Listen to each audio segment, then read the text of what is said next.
10 construction methods for building your home or any other structure.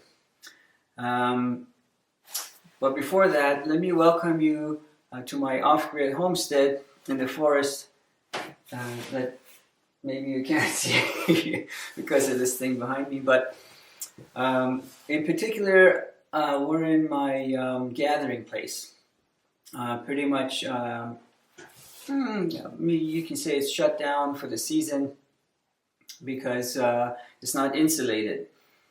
And it's mostly, there's a video on that, so you can go and see what it's for, what I built this for, and maybe even how I built it. And I'll probably do a slideshow of how I built it, like a step-by-step, so you can see me and my carpenter. But so before I came here, I wanted to build my home structures out of unconventional material or unconventional ways of building any structure. So in my time in my 11th year here now, I've seen many folks come in either with different ideas or attempt to build really complicated structures like straw bales, for instance, rammed earth, but we'll get into that. So let's see if we can go through the 10 methods, including the conventional. So unconventional and conventional ways of building your home. Well, first, what everyone knows that in your neighborhood that you might have seen the surveys and that, it's called stick frame. That is what they use, 2x4s and 2x6s, and like 12 inches apart. They do the framing, and it looks like matchsticks. And that's pretty much what everyone has today. If it's a new house in the city, and that's the construction. You may have seen them. And there's it gets enveloped with chipboard,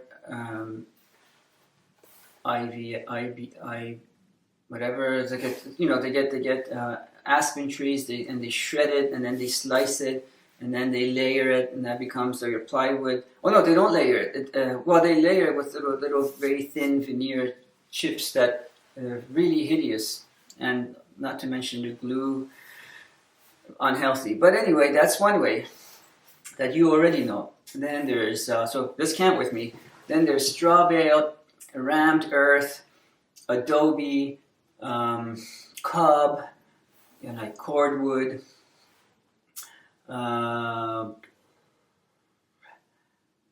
let's see, geodesic domes, like a sort of an in-ground. You dig the ground and you sort of dome it, so it's almost like a hobbit home. So where you're in the part of that you're in the ground is always at a constant temperature, and then over it you can do a sod as a sort of a earth sort of a dome construction. One of my favorites, but also very expensive to do, but people that used to do, like Amish do, and people used to do maybe 100, 200 years ago, and it's called, if you can picture it, they try not to use any screws or bolts or whatever, so they use dowels. They drill a hole and it goes into big chunks of wood, and I'm trying to figure out if I did any here. I don't know how much you can see there. Anyway, this method is called timber frame. So using big chunks, and the 2x4s are true 2x4s. Not if you go to a store today, wherever you get your lumber from, if you measured a 2x4 a stud, they're not 2x4s. They're smaller, but they just call them 2x4s. Here, I've used exact 2x4s. They're exactly 2 inches thick by 4 inches wide. Or if they're 6-inch, if they're 2x6s, they're 2 inches thick and 6 inches wide exactly. And these are rough saws. So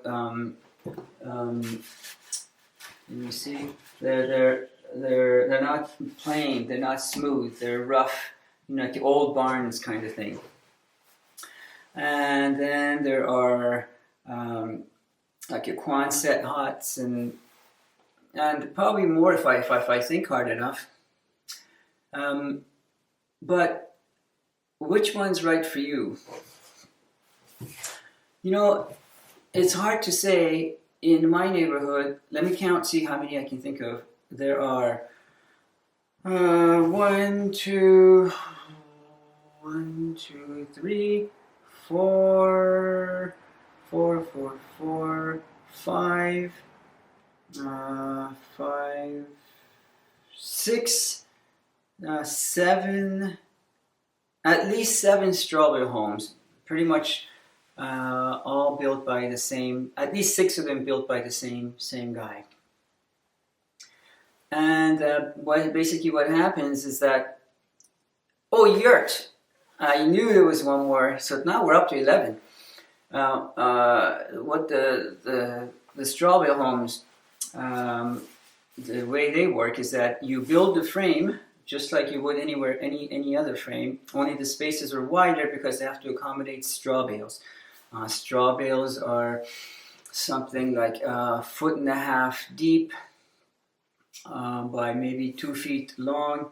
And so these cavities that you're building, so the studs go where they are, and then they have to accommodate each bale. And the bales go up depending on, you stack them up depending on how many stories you want. And then you stick either metal or wooden sticks in there to kind of pin them down into each other so there's not much movement. And then you wrap like a weather stripping envelope, vapor barrier inside and maybe even outside. I've seen different ways, but I think the truest way, and which is not really for our zone or area, is that you just plaster it inside and out. And the plastering, that up to now, the straw bales and the framing was fine, but the plastering, you really need an army or a lot of money, an army of volunteers. But even an army of volunteers, I don't think would do, because, well, these volunteers have to all know what they're doing, for one. If you have to go and hold people's hands and say, oh, can you do it this way, can you do it that way? Well, that takes a long time to educate people, to teach people, and they're learning on your time right there, and that's, who has that kind of time? And then mixing the stuff, the mucky stuff, in as many layers. It's not like you put it on once on the outside, once on the inside, and you're done. The guy that I mentioned here, he built his house, and the other 6 here, it took him maybe 10 years to finish it. How did I say 7 strawberries? 8 strawberries. There's another one. A young couple, they moved here at the same time as us. They took 4 years to finish theirs. What I mean is, it takes a long time. You have to think, what's your timeline? Are you looking to move in 2 years? Or are you looking to move in 10 years? And then if you leave that alone, if you leave that structure alone, even if you wrap it and airtight it and watertight and you have the roof and everything on, critters will find their way in. If it's not lived in, if it's not completely sealed, completely sealed, they will find their way in. So you have to keep that in mind too. And then once you've done all the plastering, your final layers, it makes it smooth. It looks nice, it looks beautiful, but you have to think about how much it's going to cost you and how much time you have. The roof will be the same.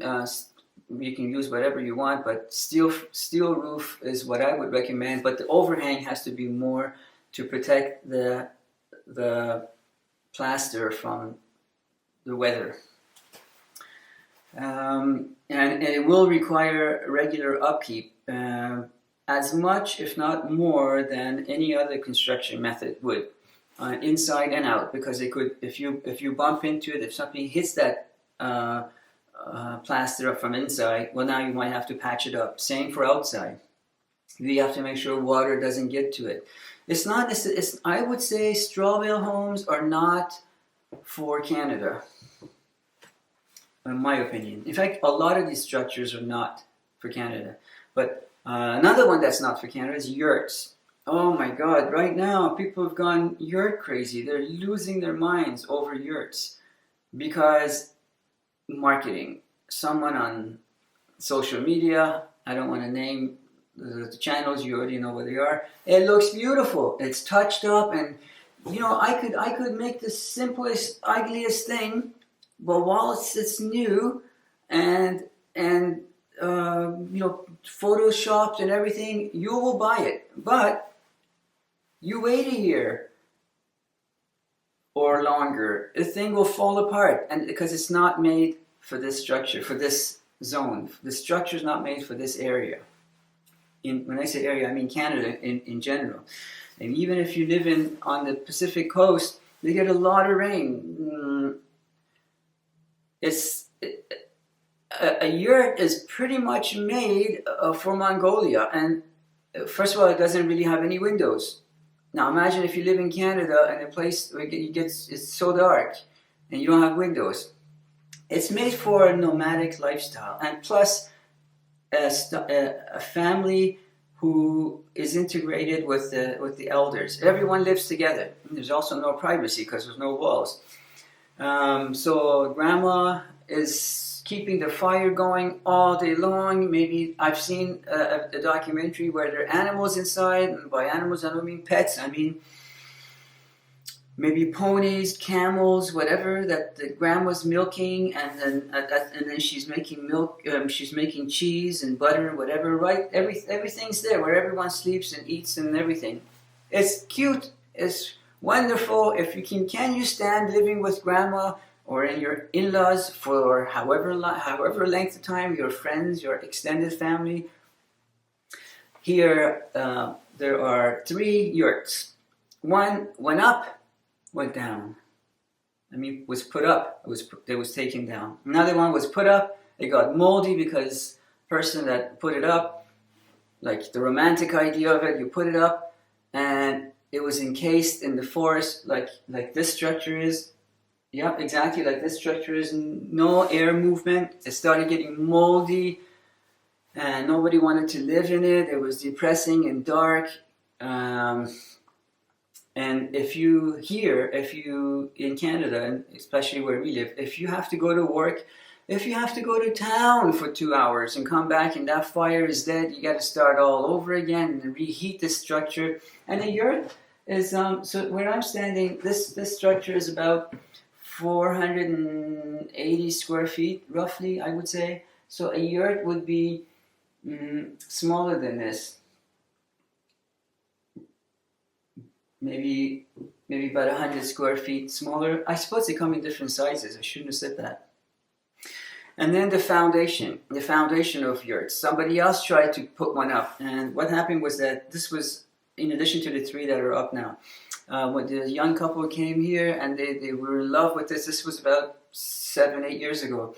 They started you put straw bales down on the ground and you put your yurt on top of it. Well, ideally, that's good and that's fine, but if it's not done properly, if it's not done in the season that it's supposed to be done, if it's done in a hurry and it's not airtight, these people were working, when they were coming home, they were in tears. They were so depressed they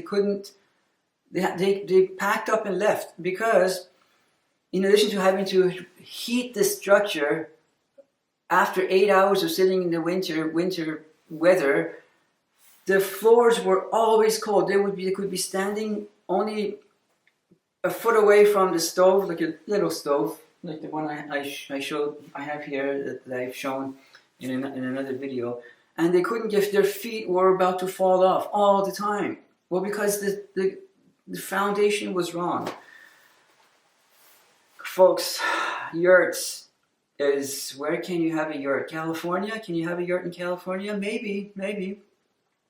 But really, it's for a place that you get a lot of sun, that's so you can go out. You got grandma at home to stoke the fire all the time, and a lot of hands to upkeep it. That's yurts. Then you have geodesic domes. Geodesic domes, if you've seen them, they're like all kinds of triangles come together to form this square thing.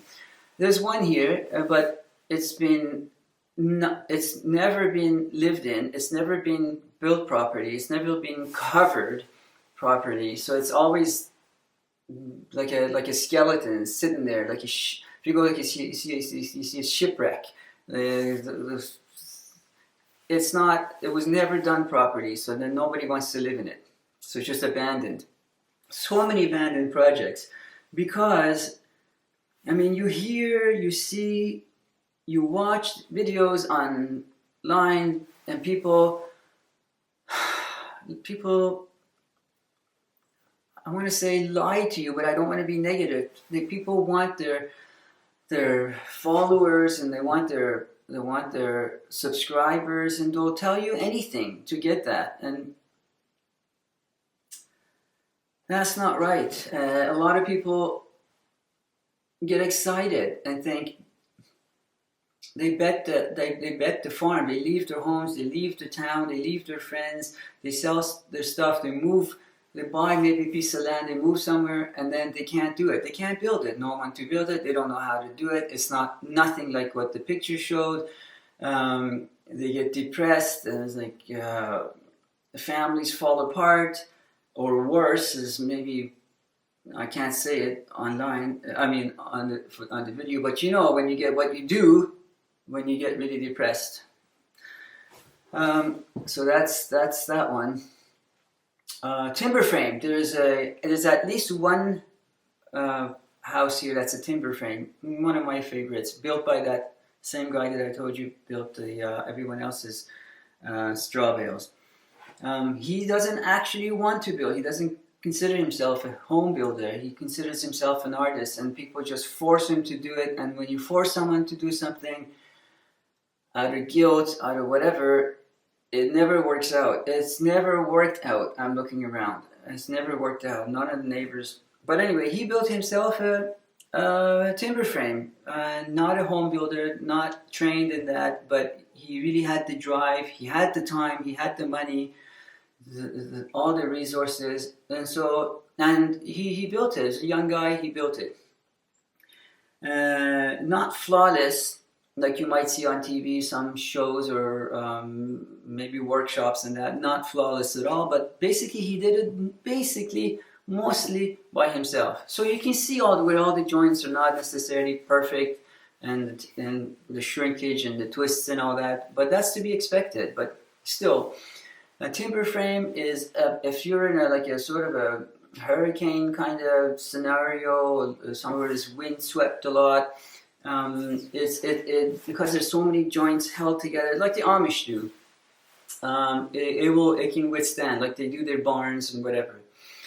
But it's very costly, as costly as straw bale would be, because you're basically hiring artists to build your house, not home builders. So many joints, thousands of joints, and then you have to sometimes even by hand drill it and go through it and then put the pegs through it, and it's just a lot of work. The rest of it is the same: how you insulate the inside of it, what you do for foundation, and the rest of that is the same as stick frame. But anyway, this is probably, I would say this is called a stick frame, or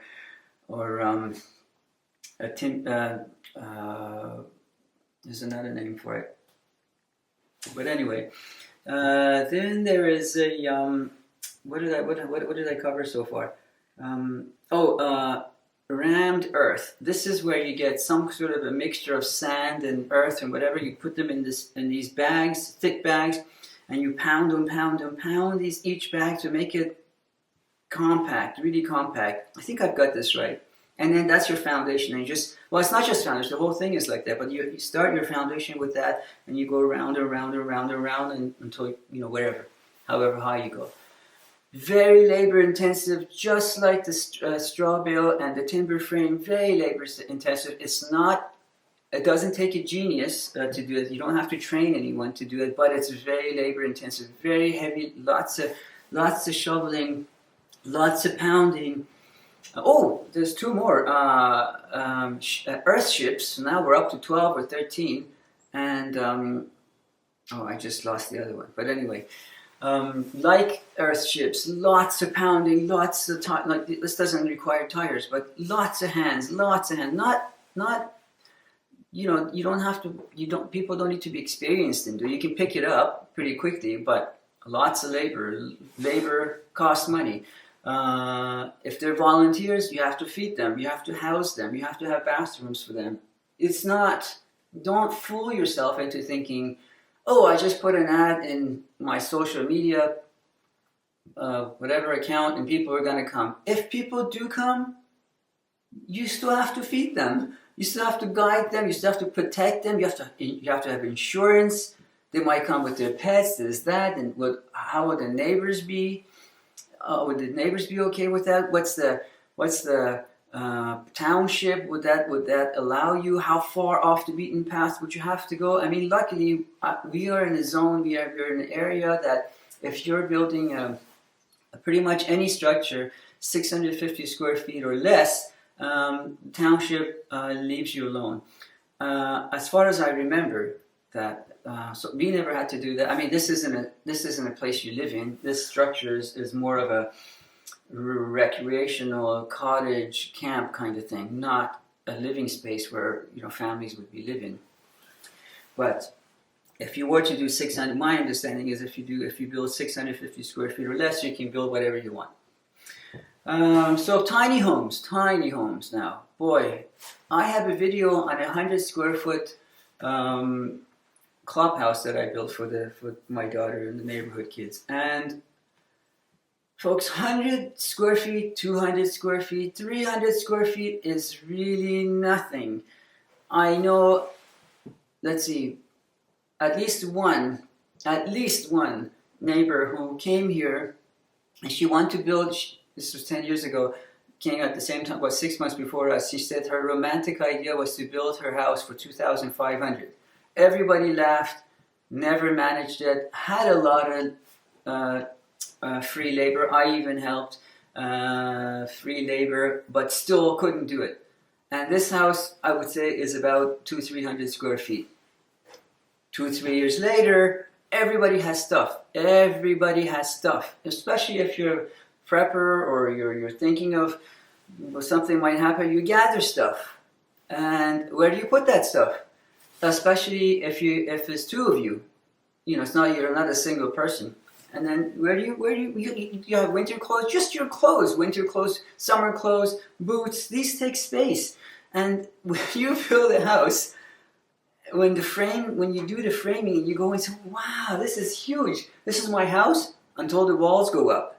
When the walls go up from the exterior walls to the interior walls, just the interior walls, like when you close the walls, this isn't closed, you can see the exterior walls, right? The siding on the outside. But if you put walls in the middle of your structure, like you divide it into rooms, all of a sudden you're living in a matchbox and you think, what happened to my big house? Forget about it. Everyone that I've seen come and do this, 2-3 years later, now they have an addition. Now they have another addition. They built the side. Now they're on this side. Now they have a shed roof on this, attached to the east side, the west side, the north side. Every year they add to it. Why? Because nobody can. It's forget it. No one I know has been able to live in 200-300 square feet structure.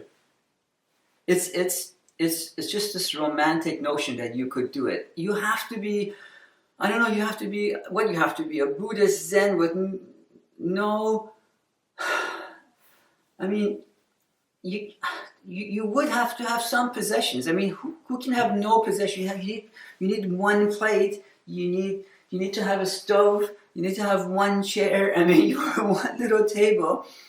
And if you live in Canada or anywhere cold, well, you're gonna have other things to like a bed. You can't just leave on a bare floor. You're gonna have a comforter or whatever your layers or clothes, these all take space.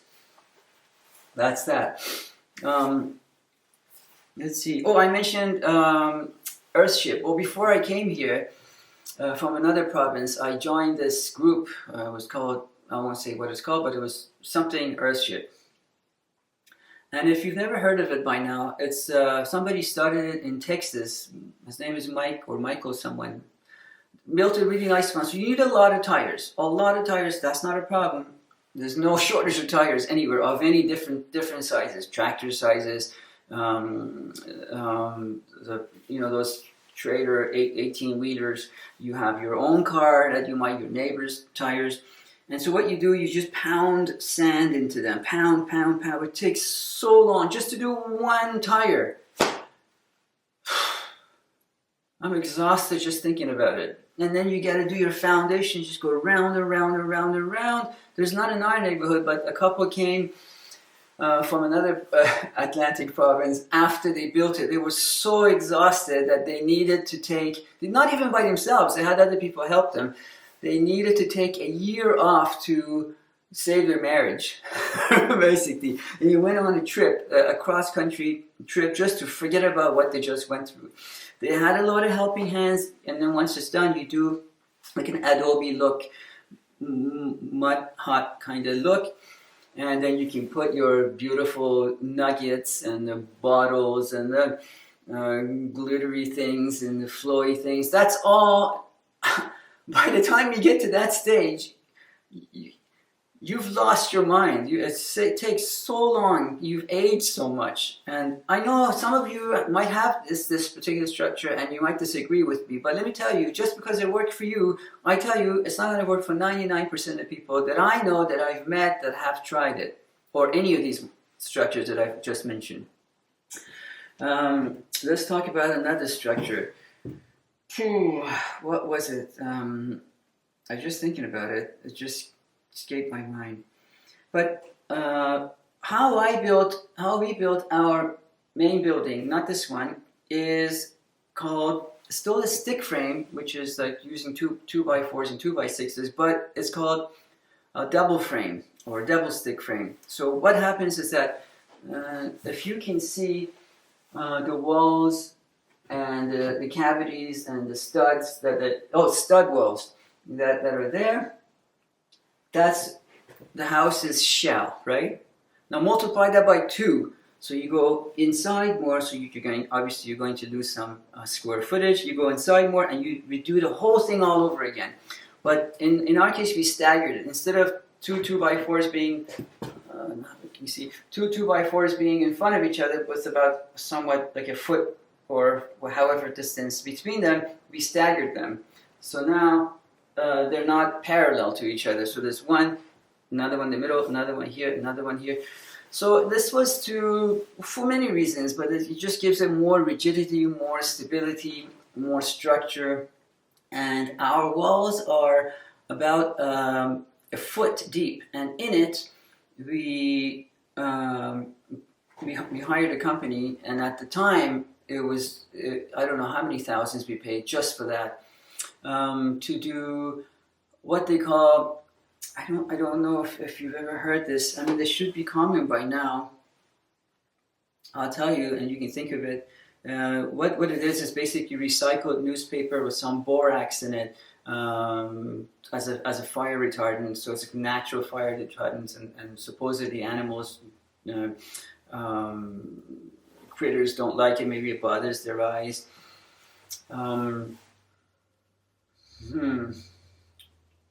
So they came and they made, so our walls were exposed. They put this membrane over it.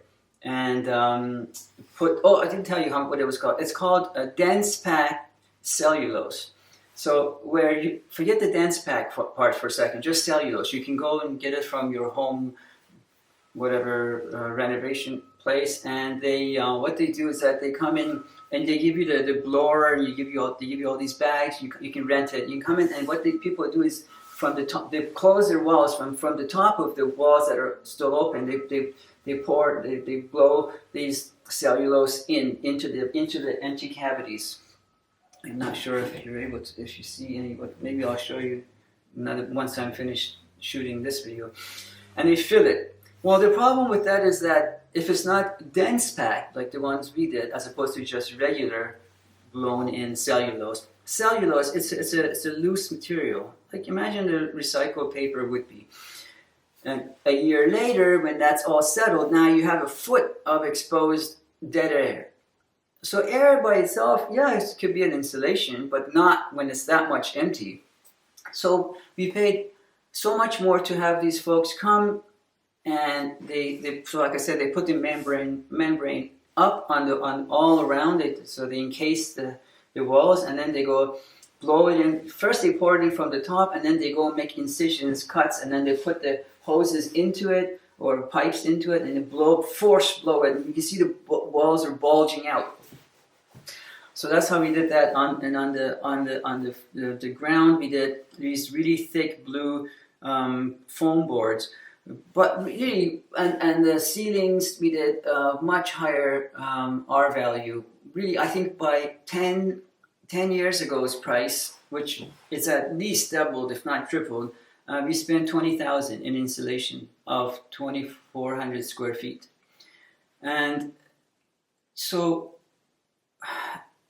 it's a lot of money, but when you think that it keeps your house warm, you use less, whatever. In our case, it's firewood. And even though it's a renewable source, we don't want to have to bring trees down just to heat the house. So far, we've never had to do that because we're in a forest and so many trees come down on their own. But we didn't know that. You were right off the concrete floors, the streets of the city. But also, it would keep your house warm and cool in the summer too, because it's thicker walls and all that heat has to somehow get into your house, and so that thick insulation would stop. So that's another one. So it's a stick frame, and this what we did, double stick frame. And I really think you should insulate it. Even I have relatives. My brother lives in California, and apparently homes are either not insulated or not insulated enough. Anyway, he says if you were to touch the walls at night or in the morning, they're really cold, so cold that they're always dress worn. This is in California. I understand that California is basically a desert, or was a desert, or I'm not talking about the east, but I'm talking about the west on the coast. But still, they get some wind, and I guess people figured that the house gets so hot by noon or 1 o'clock, we don't need insulation, forgetting that what happens at night or in the morning when all that residual heat's gone, and if there's a bit of a wind, and because in California, the sunny coast, I explained this in one of my videos, when the sky is clear, all the heat goes right up. That's why the deserts are so cold at night. And maybe water can freeze. So the sunny California means blue skies, but it also means super cold nights. Super cold nights, not like here, but cold nights, considering how hot it was just a few hours before the sunset. So insulation is very important. Boy, I should have written this down. I don't know. I don't know. Actually, I don't. Let me see. I don't even know if. It's not telling me. Oh, I still have time.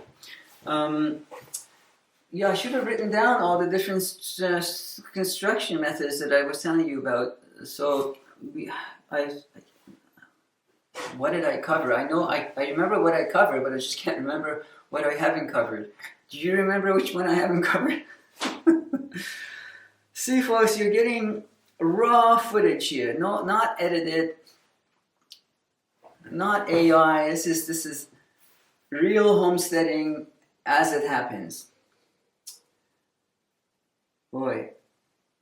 Anyway, if there's something that I haven't covered, and if you've thought about something, a way that you want to build your home, and if you've seen something, a video of someone else that's done it, and you think you want to do that too, and you want to consult with me, Now, having seen, having helped, having built these structures for myself and other people, I have some know-how, and so I can be your off-grid sustainable coach. It doesn't have to be about home construction, which I have some knowledge, but although I build whimsical stuff like if you've heard of bushcraft. Maybe I should mention that. There's another one. We're up to 14 now. Let me just mention bushcraft while we're there. There's log cabins. Never mentioned that. That's 15. Let's talk about log cabins. Log cabins. Beautiful structures. And they could possibly be for Canada if, I suppose, your logs are big enough. When I say logs are big enough, see this in relation to me? This should be the average size of log that you use. Now, obviously, if you can use bigger logs, so are you able to see this? Oh no, maybe you can't. This, see how wide this is? This is wider than the one I showed you. This is pretty much the size you want. This is just a slab, but you can imagine when this as a tree, how the width of it. This is about 14 inches or so.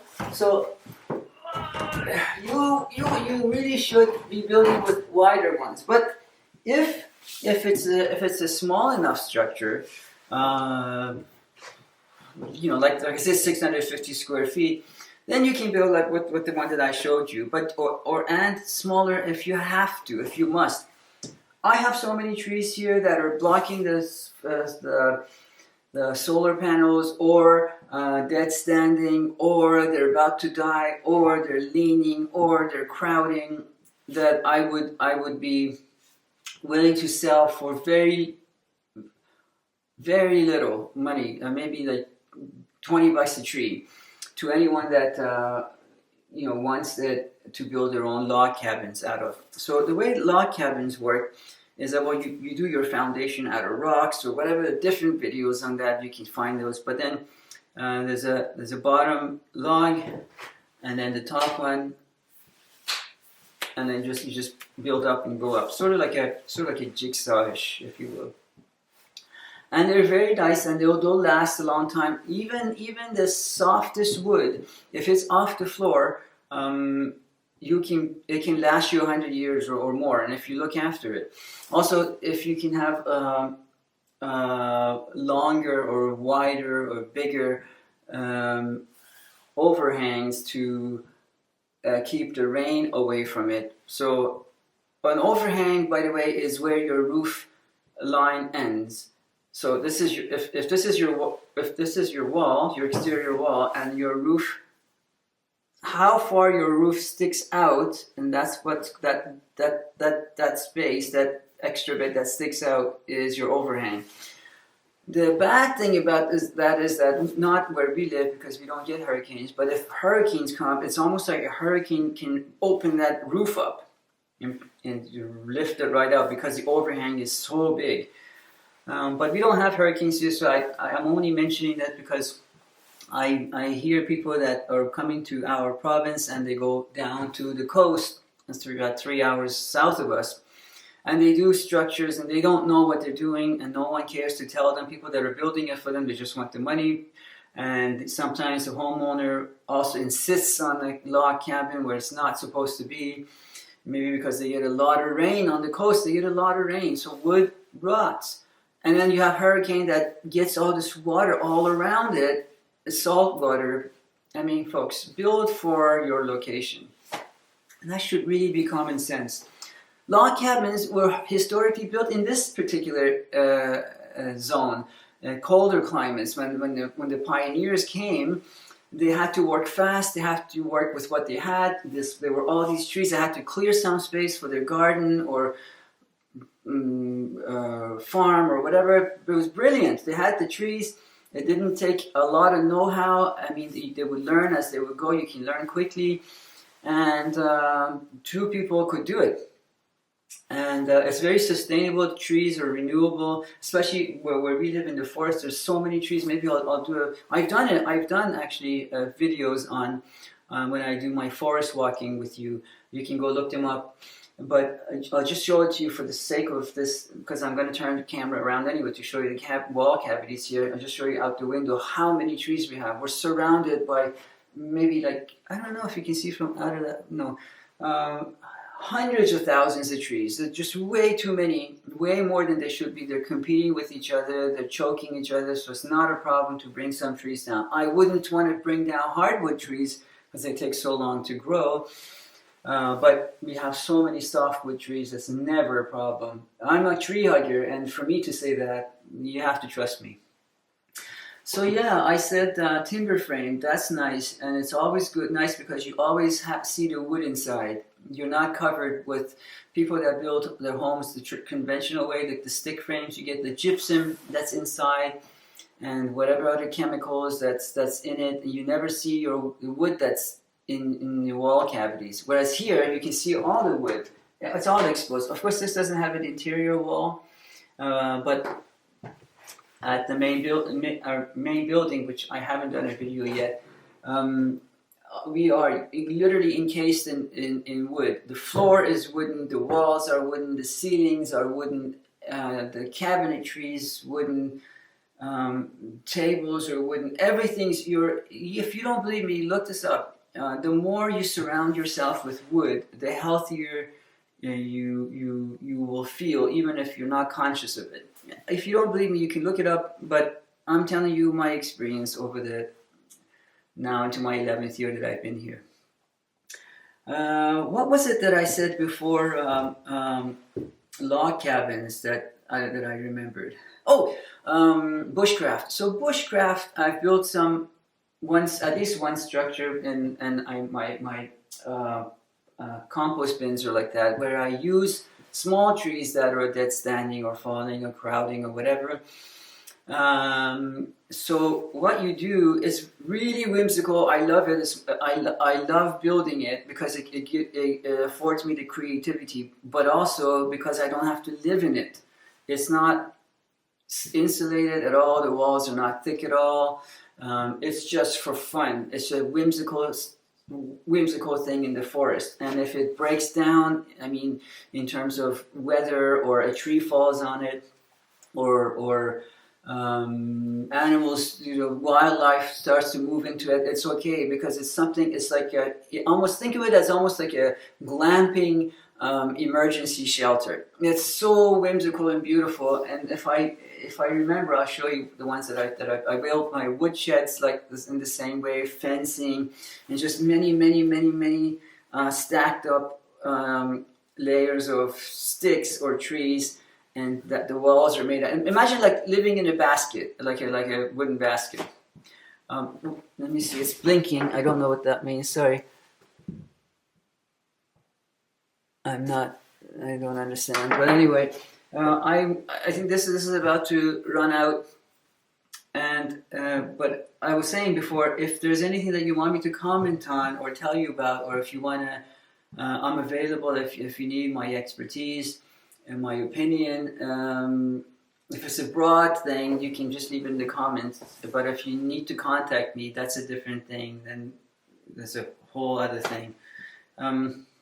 Let me just do a walk, just a little bit of a show you the wall cavities here and the trees outside before I end this video that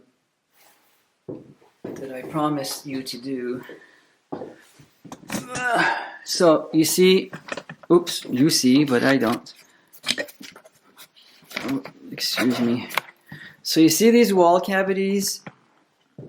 Yeah, that is where your installation would go in a regular house. And that's about how far apart they would be too. So in this structure, it's not, there's no interior wall, because this is only, you see those white lines? That's outside that you're looking at. It's meant to be aired out in case we do like yoga or whatever. And also we want to hear the sound of the birds and songbirds and everything. So this is more like a A two-season structure. Oh, I wanted to show you when I say that we're encased in the forest, just how many trees we're talking about here. Literally hundreds of thousands. You might think that I'm exaggerating. I am not. And this structure, just like the main building, is encased in this many trees. Oh, there's this bushcraft. Good example. That's an outhouse that I built with my contractor. There's a video on that too. But you see all the sticks, and you go inside, it's basically the same. Oh, that worked out perfectly.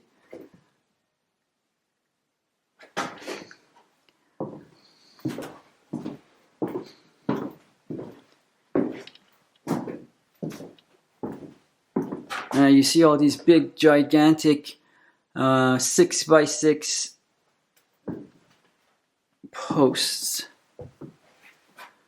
And that's the main building there, you can see from here. I love windows. It's like, for me, I don't really do camping. For me, this is camping. Having a structure in the middle of the forest without having to deal with the elements. All right, folks. That's it for today. It was good being with you. And check out the other videos if you want to. There's no ad. I don't have any ads or commercials here. If you can watch these with your kids. This is I try to keep it very clean. I do get worked up sometimes when I talk about some things that are not done, like the constructions that people choose just for the romantic idea of it. And but I hope that you understand that I'm trying to help you not go through the hardship and depression, whatever comes after it. Okay, till next time. Bye bye.